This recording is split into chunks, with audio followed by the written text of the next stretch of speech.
ठीक है, चलो अब हमने अगला यूनिट करना है स्टार्ट। कौन सा है हमारा? Unit 6, contingent and quasi contract. ठीक है, चलो थोड़ा थोड़ा फास्ट करते हैं। ये बड़ा सिंपल सा है हमारा। कंटिंजेंट नाम से ही पता चल रहा है ये कौन से कॉन्ट्रैक्ट होंगे भाई। कौन से होंगे ये? याद है आपको कौन से? ये कंटिंजेंट कॉन्ट्रैक्ट और एक कॉजी कॉन्ट्रैक्ट। बोलो जी बोलो। याद है आपको कंटिंजेंट एंड कॉजी कॉन्ट्रैक्ट कौन से थे ये? इसमें ये दोनों कॉन्ट्रैक्ट्स के बारे में ही तो पढ़ना है हमने। कंटिंजेंट कॉन्ट्रैक्ट मतलब जो किसी कंडीशन पे डिपेंडेंट है। कंटिंजेंट वो एसेट्स या लायबिलिटीज नहीं करते होते। मतलब ये वो कॉन्ट्रैक्ट है जो आगे जाके किसी चीज के होने या ना होने पे निर्भर करता है, ये कॉन्ट्रैक्ट का होना या ना हो। A contract to do or not to do something if some event collateral to such contract does or does not happen, ये बोला हुआ है। जैसे कि कॉन्ट्रैक्ट ऑफ इंश्योरेंस, इंडेमनिटी और गारंटी भी ये कंटिंजेंट कॉन्ट्रैक्ट बोले जाते हैं। ठीक है, कोलैटरल इवेंट मतलब उसके साथ जो जुड़ी हुई है इवेंट। ठीक है ना। अब सपोज यहाँ पे ए ने बी को बोला, ए कहता मैं तुझे सामान तभी दूंगा, ठीक है, अगर सी दिल्ली से आ जाता है चंडीगढ़, तभी दूंगा सामान। अब सी दिल्ली से आएगा नहीं आएगा उसके ऊपर डिपेंडेंट होगा ये, और बीच के बीच में जो डील है कोलैटरल इवेंट जो उसके साथ जो जुड़ी हुई है इवेंट। अब एसेंशियल्स क्या है कंटिंजेंट कॉन्ट्रैक्ट? यही जो डेफिनेशन की है वही एसेंशियल्स है। एसेंशियल मतलब यहाँ पर क्या क्या एसेंशियल एलिमेंट्स है हमारे, देखो। Performance of contingent contract would depend upon happening और non happening of some event और कंडीशन। जहाँ पे ना समझ है पूछ लेना, ये ना सेल्फ एक्सप्लेनेटरी है बिल्कुल ये वाला चैप्टर तो। ठीक है, event refer to as collateral to the contract, जो उसके साथ जुड़ी हुई है ना इवेंट उसके ऊपर डिपेंड करता है वो कॉन्ट्रैक्ट का होना या ना। ठीक है जी। हाँ जी बच्चों, समझ आ रहा है ना? बोलो जी। Yes ma'am. ठीक है, कहीं फास्ट लेके बता देना धीरे चल। Contingent event should not be the mayor will of the promisor.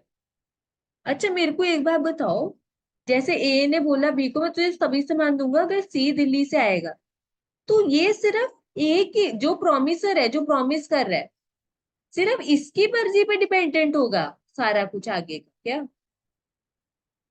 बोलो जी। सारा कुछ इसकी मर्जी से चलेगा? यस और नो? No ma'am. यही तो लिखे contingent event should not be a mayor will of the promisor, सिर्फ उसकी मर्जी के मुताबिक सब कुछ नहीं होगा। और इवेंट जो है वो अनसर्टेन है, हो सकता है सी दिल्ली से आए, हो सकता है ना आए, भी अगले की मर्जी। तो ये कुछ एसेंशियल एलिमेंट्स है कंटिंजेंट कॉन्ट्रैक्ट। अब आगे देखना है हमने रूल्स रिलेटिंग टू इन्फोर्समेंट। ठीक है जी, अब कुछ रूल्स हैं यहाँ पर दे रखे, कंटिंजेंट कॉन्ट्रैक्ट से रिलेटेड है, वही वाला टॉपिक है। Enforcement of contract contingent on an event happening. कहते अगर किसी कॉन्ट्रैक्ट का होना ना होना किसी इवेंट पे डिपेंडेंट है, और वो इवेंट अगर, यहाँ पे क्या लिखा है, enforcement contract contingent on event happening. अच्छा मैंने क्या बोला था? ए ने बी को का सामान तभी दूंगा अगर सी दिल्ली से आ जाता है। तो ये वाला कॉन्ट्रैक्ट का होना किसके ऊपर निर्भर है? अगर ये इवेंट हो जाता है, एक बार बताओ, अगर ये इवेंट हो ही नहीं सकता, कुछ ऐसी इम्पॉसिबिलिटी अराइज होगी, कुछ ऐसे सर्कमस्टांसेस होंगे, तो ये कॉन्ट्रैक्ट क्या माना जाएगा? हाँ जी, वॉइड। समझ आया आपको? बोलो जी बोलो। Yes ma'am. अब अगला पॉइंट इसका रिवर्स बोला हो, enforcement of contract contingent on an event not happening. कहते अब सपोज यहाँ पे ए ने बोला, वही वाले एग्जाम्पल का रिवर्स करी, ए ने बी को बोला तेरे को सामान तभी दूंगा अगर सी दिल्ली से ना आया चंडीगढ़। अब ये कॉन्ट्रैक्ट का होना किसके ऊपर निर्भर है? ये इवेंट के ना होने पे। अगर तो ये इवेंट क्या हो गया, नहीं हुआ, तो ये कॉन्ट्रैक्ट वैलिड है। अगर ये हो गया तो क्या हो जाएगा ये? हाँ जी, क्या हो जाएगा? वॉइड। वॉइड। बिल्कुल सिंपल है जी से बिल्कुल। अब आगे देखो, a contract would cease to be enforceable if it is contingent upon the conduct of a living person when that living person does something to make the event or conduct as impossible of happening.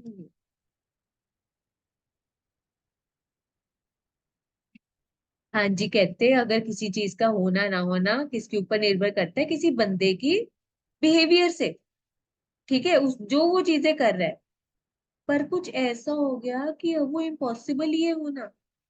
Example पढ़ो चलो ये वाला। ए ने agree किया पे करने को B को sum of money if B marriage C. A ने कहा बी को कि मैं तुझे पैसे तभी दूंगा अगर बी सी से शादी करता है। भाई सी ने तो किससे शादी कर ली, डी से कर ली। अब इससे क्या हुआ, इनडायरेक्ट किसके ऊपर असर पड़ा ये। This act of C has rendered the event of B marrying C is impossible. It is though possible if there is divorce between C and D. कहते जब किसी कॉन्ट्रैक्ट का होना किसके ऊपर निर्भर करता है, किसी लिविंग बंदे की कंडक्ट या उसके जो वो कंडक्ट कर रहा है, मतलब जो उसका बिहेवियर है, जो उसके एक्शन है, उसके ऊपर डिपेंड करता है, निर्भर करता है। पर वो क्या हो जाता है, कुछ ऐसा हो जाता है कि अब वो इम्पॉसिबल ही है अब तो होना। जैसे अब मेरे को बताओ, ए ने कहा था बी को मैं तेरे को पैसे तभी दूंगा अगर बी सी की शादी हो जाती है, पर सी ने डी से कर ली। अब क्या इन दोनों के बीच में पॉसिबिलिटी है शादी करने की? वो अलग बात है, डिवोर्स हो सकता है सीओडी में, पर अभी बताओ शादी होगी इन दोनों की? इन दोनों की हो सकती है अभी की अभी शादी? बोलो पॉसिबिलिटी है क्या? नो बोलो। मैम। बिल्कुल पॉसिबिलिटी नहीं है। भाई जब ये कॉन्ट्रैक्ट का होना किसी लिविंग पर्सन के कंडक्ट पे डिपेंडेंट है, और वो क्या हो जाती है, वो इवेंट क्या हो जाता है, इम्पॉसिबल हो जाता है होना। ठीक है जी, तो यहाँ पर वो भी क्या हो जाएगा, कॉन्ट्रैक्ट वॉइड हो जाएगा। ये चीज पढ़ी हमने। आगे देखो, contingent on happening of specified event with in the fix time. भाई जैसे ये शिप वाला एग्जांपल लिया था हमने, कि अगर वो एक गई है शिप और सामान लेके वापस 1 साल के अंदर अंदर आ गई है, ठीक है जी, तो क्या हो जाएगा, कॉन्ट्रैक्ट वैलिड होगा। जैसे ए ने कहा बी को तेरे को माल दूंगा या पैसे दूंगा अगर वो शिप ना 1 साल के अंदर अंदर आ जाती है। अब देखो अगर शिप 1 साल के अंदर अंदर आ गई तो वैलिड है, नहीं आई तो वॉइड हो जाएगी। समझ आ गया? और देखो अगर पता चला कि शिप को आग लग गई है, वो आ ही नहीं सकती है, मतलब वो उस टाइम पीरियड में आ ही नहीं सकती, तो भी क्या हो जाएगा, वॉइड हो जाएगा। समझ लगी सबको? हाँ जी। Yes ma'am.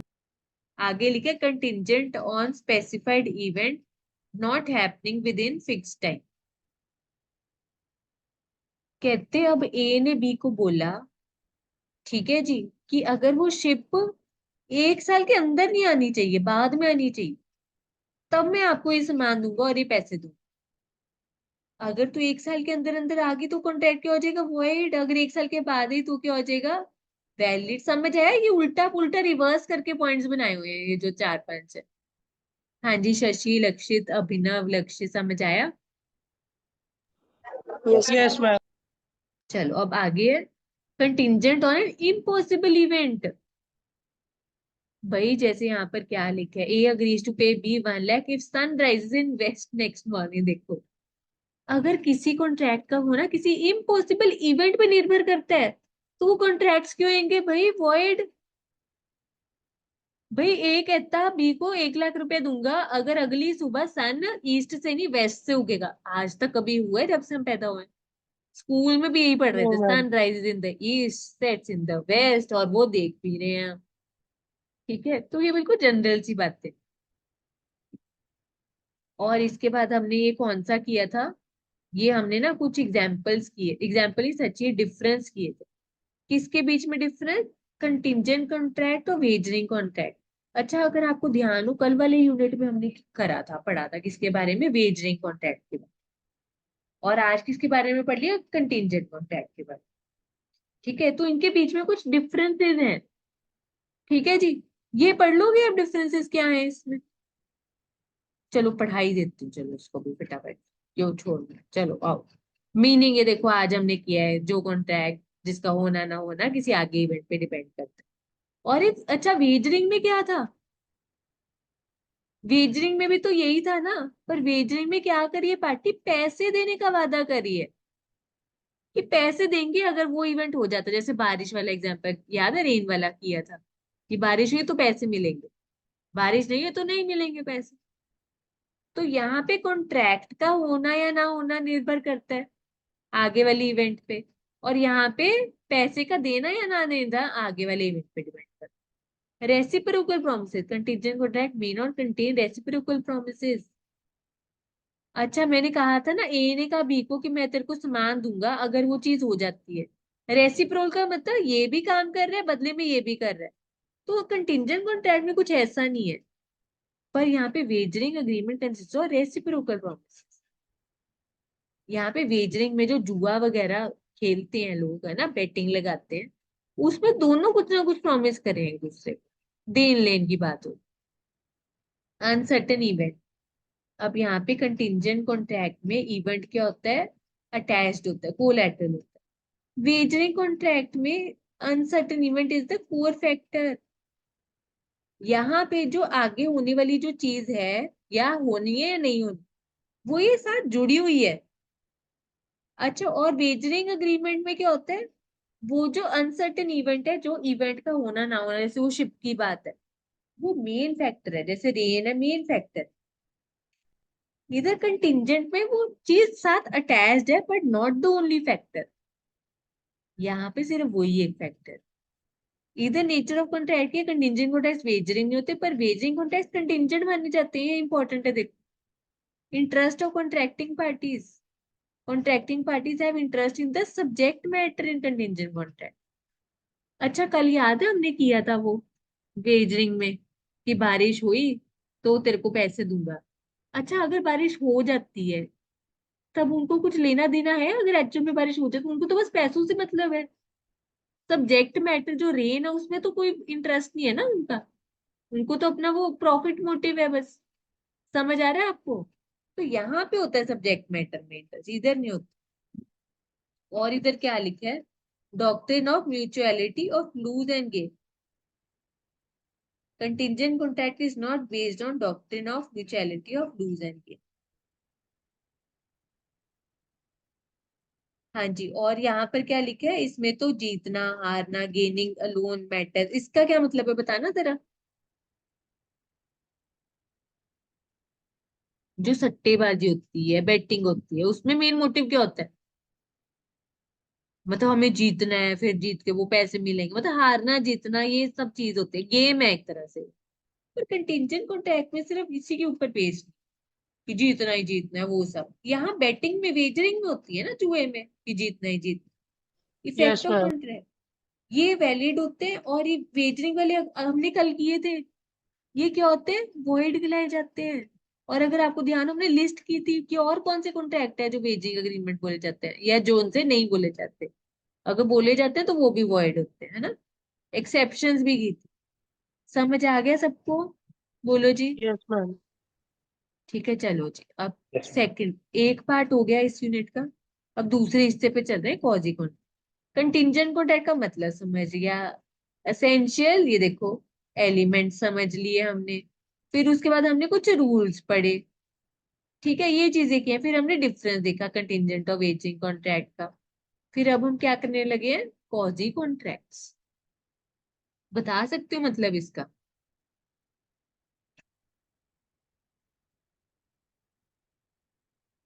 हम्म।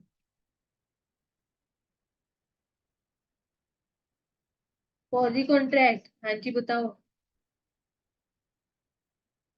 बोलो बोलो।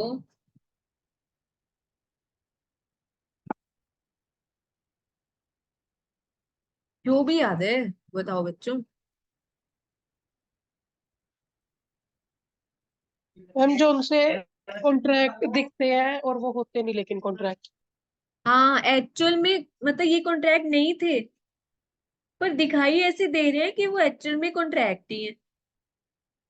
ठीक है, एक्चुअल में नहीं थे कॉन्ट्रैक्ट, दिख ऐसे रहे कि कॉन्ट्रैक्ट है, रिजेंबल ऐसे कर रहा है कि कॉन्ट्रैक्ट है।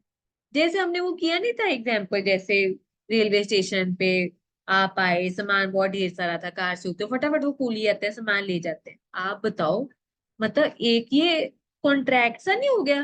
वैसे एक्चुअल में था नहीं, रिजेंबल वैसे कर रहा है कॉन्ट्रैक्ट की तरह, कि आपको अब उसके बदले पैसे देने पड़ेंगे। उनकी मंशा थी कि पैसे, कोई वो ग्रेचुटस थोड़ा ना थी, ये नॉन ग्रेचुटस थी ये सर्विसेज। ठीक है, ये था। और इसका देखो क्या मतलब है, no man must grow rich out of another person loss. इसको कॉजी या कंस्ट्रक्टिव कॉन्ट्रैक्ट भी बोल सकते हैं, जिसमें क्या लिखा हो, no man must grow rich out of another person loss. कोई भी बंदा भाई दूसरों का नुकसान पहुंचा के खुद नहीं रिच बन सकता। जैसे हम पढ़ते नहीं, अगर दूसरों का नुकसान पहुंचाओगे तो कभी खुश नहीं रह सकते, है ना। वो इनर कॉन्शियस में वो चीजें रहती है ना, अगर किसी का नुकसान पहुंचाओगे खुश नहीं रह सकते। तो यही लिखा हुआ है, कहते कोई भी बंदा अमीर नहीं बन सकता दूसरे का नुकसान पहुंचा। एक ये भी मतलब होता है कॉजी कॉन्ट्रैक्ट। तो ये कुछ मतलब थे। इसको कॉजी कॉन्ट्रेक्चुअल ऑब्लिगेशन भी बोला जाता है, रिलेशन। ठीक है, और इंडिया में certain relation resembling those created by contracts. अच्छा, अब इसके फीचर्स क्या हैं वो देख लेते हैं, जैसे हमने किसके देखे थे, कंटिंजेंट कॉन्ट्रैक्ट के। ठीक है, such right is always a right to money. भाई इसमें भी एक तरह से वो पैसे लेने का हक आ जाता है। और secondly, it does not arise from any agreement of the parties. कहते हैं ऐसा कोई प्रॉपर एग्रीमेंट या कॉन्ट्रैक्ट नहीं होता पार्टीज का बीच में। ये एक बस इम्पोज्ड बाय लॉ है। ये कानून कहते हैं कि भाई अगर ऐसे कुछ हुआ तो भाई आपको पैसे दे देने चाहिए, जैसे वो कुली वाला एग्जांपल था। Thirdly, it is a right which is available not against all the world but against a particular person. भाई ये जो हक अधिकार है, जैसे वो कूली वाला हमारे वाला एग्जाम्पल, ये जो हक अधिकार है, ये पूरी दुनिया के ऊपर नहीं है एप्लीकेबल हो रहा। ये उस बंदे का हक है सिर्फ, हमारे प्रति। हाँ जी, समझ आया? बोलो जी। बोलो यस मैम। बोलो। अब आगे हमने इधर क्या करना है, देखो लास्ट पार्ट इसका क्या, केसेस डीम्ड एज कॉजी कॉन्ट्रैक्ट्स। कैसे, जैसे कहते, और मतलब क्या क्या एग्जांपल्स हैं बता दो। कहते कौन कौन सी चीजें जो हम कॉजी कॉन्ट्रैक्ट्स बोल सकते हैं। मेरे को ये पहले वाला बताओ, ये हमने ना किया था कहाँ पे, पार्टनरशिप एक्ट। बता सकते हो इसका मतलब? हाँ जी। Claim for necessary supply to person incapable of contracting, याद है आपको ये वाला एग्जाम्पल पार्टनरशिप का?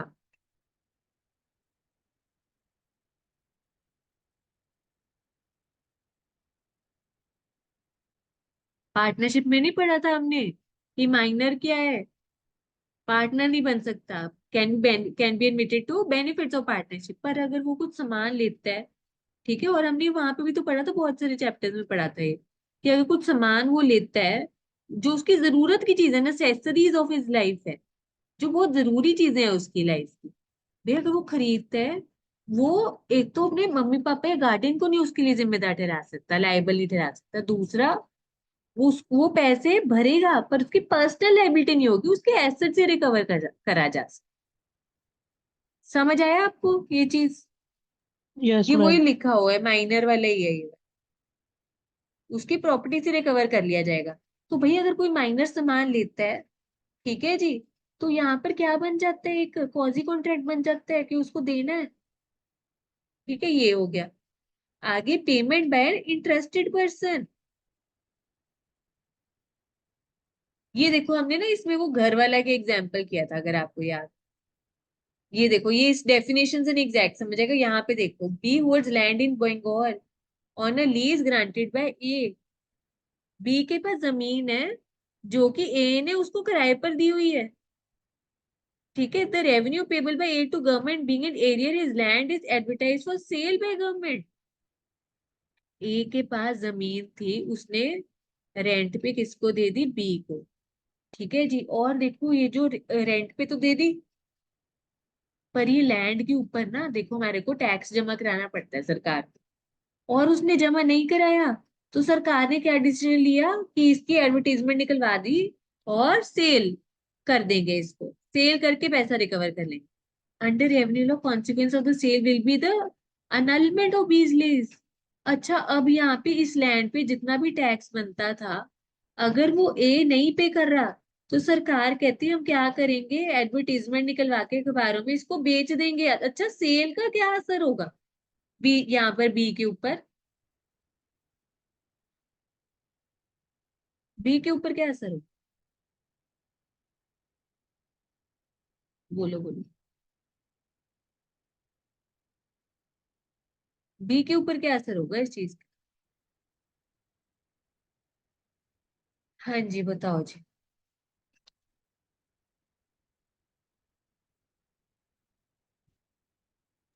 मैम ये एक बार फिर से बताना।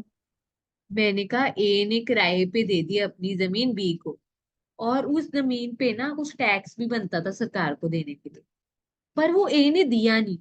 तो सरकार ने क्या कहा, कहते कि हम इसकी ना एड डालेंगे अखबार में और इसको बेच के पैसा अपना रिकवर कर लेंगे। अच्छा, अगर सरकार देगी ये जमीन, तो इसका असर बी के ऊपर क्या पड़ेगा?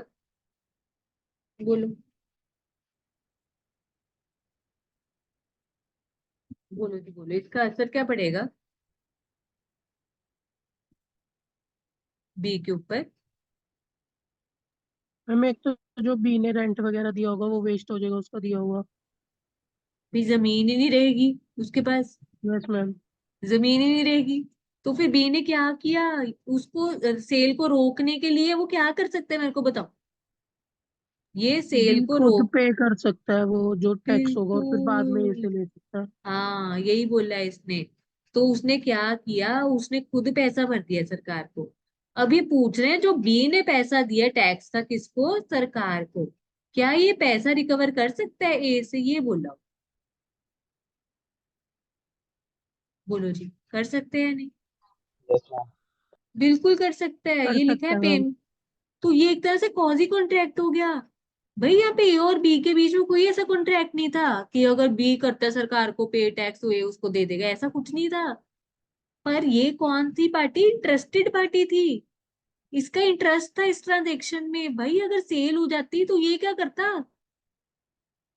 है ना, ये क्या करता, फिर इसके पास तो जमीन रहती ना, नुकसान हो जाता। तो इसने कर दिया, तो कॉजी कॉन्ट्रैक्ट आ गया कि अब ये उससे मांग सकते।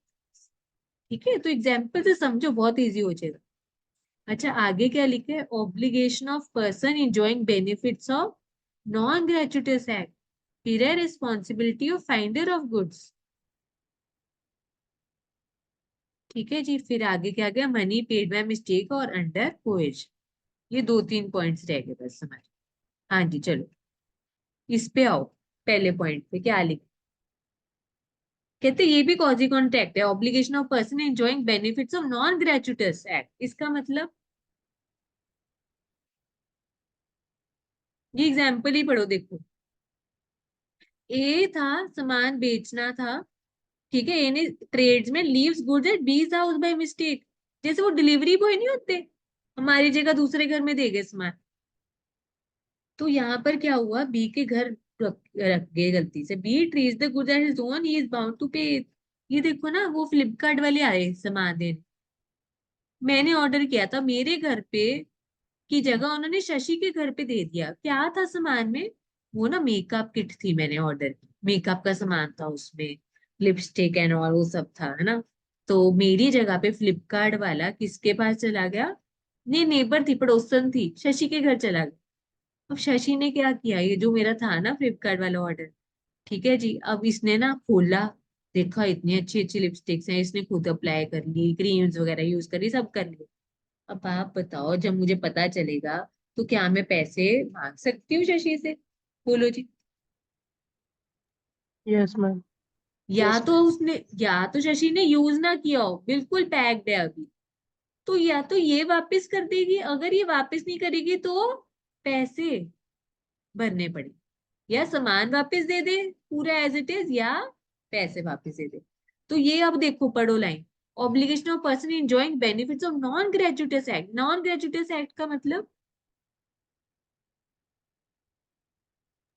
जो उनसे फ्री नहीं होते वो वाले। जो फ्री नहीं होते। भाई यहाँ पे फ्री थोड़ा ना थे ये गुड्स, मैंने पैसे दे के मंगवाए थे। ठीक है जी, obligation of person enjoying benefits of non gratuitous act. भाई दूसरे का सामान जो पैसे दे के लिया, वो अगर और कोई बंदा उसका फायदा उठा रहा है, तो भाई वो, फिर आपको उसको पैसों की भरपाई करनी पड़ेगी, ये लिखा हो। ठीक है जी, और यहाँ पे क्या लिखा है, it does follow that for a suit to succeed, और केस भी किया जा सकता है। प्लेंटिव मस्ट प्रूव, मतलब जिसने केस करना है, that he had done the act और had delivered the thing lawfully. भाई उसने कहा कि मैंने बिल्कुल एक सही तरीके से डिलीवर किया था, और that he did not do so gratuitously, और उसने फ्री में नहीं किया था ये deliver, and other person enjoyed the benefit, जो फ्लिपकार्ट वाला है। ठीक है जी, अब यहाँ पर वो बताएगा कि मैंने भाई लॉफुल लीगल तरीके से रखा था, कोई ऐसे गलत मलत तरीके से नहीं रखे गया था सामान, और मैं कोई ऐसा फ्री सर्विस नहीं थी, ये पेड था ये सामान। ठीक है, और ये दूसरे बंदे ने इसका फायदा उठाया, अब भरपाई करनी पड़ेगी। समझ आया सबको? ठीक यस है, मैम। आगे देखो, responsibility of finder of goods. भाई ये भी हमने पढ़ा हुआ है, फाइंडर ऑफ लॉस गुड्स आपके पेपर में भी आया था, finder of loss goods. Yes ma'am. उसकी जिम्मे है ना, उसकी जिम्मेदारी क्या होती है? भाई संभाल के रखे जो भी सामान उसको मिले। जैसे अगर उसका खुद का सामान होता तो वो तब भी, या कोई और भी बंदा होता समझदार बंदा, तो वो भी संभाल के रखता। नो राइट टू अप्रोप्रिएट, उसको अप्रोप्रिएट नहीं करना, कहीं और किसी और जगह नहीं लगा देना उसको, या यूज कर देना। ठीक है, and restore the goods to the owner. क्या क्या बोल दिया? एक तो भाई ध्यान से रखो संभाल के, दूसरा यूज नहीं करना, तीसरा असली मालिक तक पहुंचा दो, ये लिखा हो। ठीक है, तो ये कुछ जिम्मेदारी है, तो ये कि कॉजी कॉन्ट्रैक्ट बन जाता है, जो वो नीचे पड़ा हुआ सामान जिसको मिल गया है ना फाइंडर ऑफ लॉस को, उसकी कॉजी कॉन्ट्रैक्ट बन जाता है कि उसको उसके ट्रू ओनर तक वो सामान पहुंचाना, और तब तक संभाल के रखना, यूज कर। ठीक है, इसका लास्ट पॉइंट क्या बोले? मनी पेड बाय मिस्टेक और अंडर कोएर्जन। हाँ जी, इसका क्या मतलब था?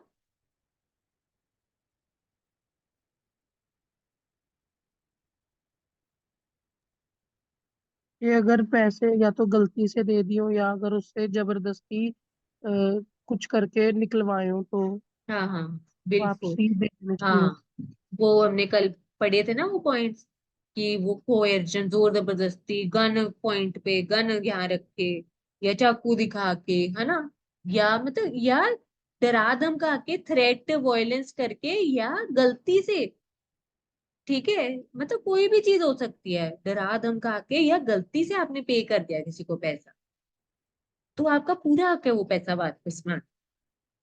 तो यहाँ पे हमने वो सरकारी अथॉरिटी की बात की थी, वो जो म्युनिसिपल टैक्स होता है, वो आपने गलती से समझ के ना, मिसअंडरस्टूड करके आपने वो भर दिया था, अब आप वो वापस भी रिकवर कर सकते हो अथॉरिटी से। ये चीज पड़ी थी। हाँ जी, समझ आया आपको? यस बोलो मैम। जी। फिर अब लास्ट में क्या है? कॉजी कॉन्ट्रैक्ट और कॉन्ट्रैक्ट में डिफरेंस। अच्छा, और यहाँ पर अब क्या बोला हुआ है? कॉजी कॉन्ट्रैक्ट में जो essentials for the formation of a valid contract are absent. ये जो हमने फर्स्ट यूनिट में पढ़ा था, जो एसेंशियल एलिमेंट्स होते हैं, ठीक है, वो तो होने चाहिए वैलिड कॉन्ट्रैक्ट बनाने के लिए। ठीक है, वो एसेंशियल एलिमेंट्स होने चाहिए, और इधर कहते कॉजी कॉन्ट्रैक्ट में कुछ ऐसा जरूरी नहीं है, the essentials for the formation of a valid contract are absent. जो जरूरी चीजें एक वैलिड कॉन्ट्रैक्ट की, वो सारी यहाँ पर नहीं होती। याद है हमने किया था, अग्रीमेंट होना चाहिए, एनफोर्सिबिलिटी होनी चाहिए, एक पार्टी ऑफर देगी दूसरा एक्सेप्टेंस करेगी, ऐसा कुछ हो रहा है इधर कॉजी में? एक पार्टी ऑफर दे रही, दूसरी एक्सेप्टेंस, फिर अग्रीमेंट हो रहा है, ऐसा कुछ मैम। हो रहा है? नहीं ना, ये तो अपने आप ही क्रिएट हो रहा है कॉजी कॉन्ट्रैक्ट। ऑब्लिगेशन यहाँ पे लॉ के द्वारा इम्पोज किया गया है, और यहाँ पे पार्टीज की सहमति से ये चीज आगे इम्पोज हो, जो भी लाइबिलिटीज है, ऑब्लिगेशन। हाँ जी बच्चों, ये आया समझ में? बोलो जी। Yes ma'am. ठीक है, तो यहाँ हमारा यूनिट 5 और 6 भी कंप्लीट होता है।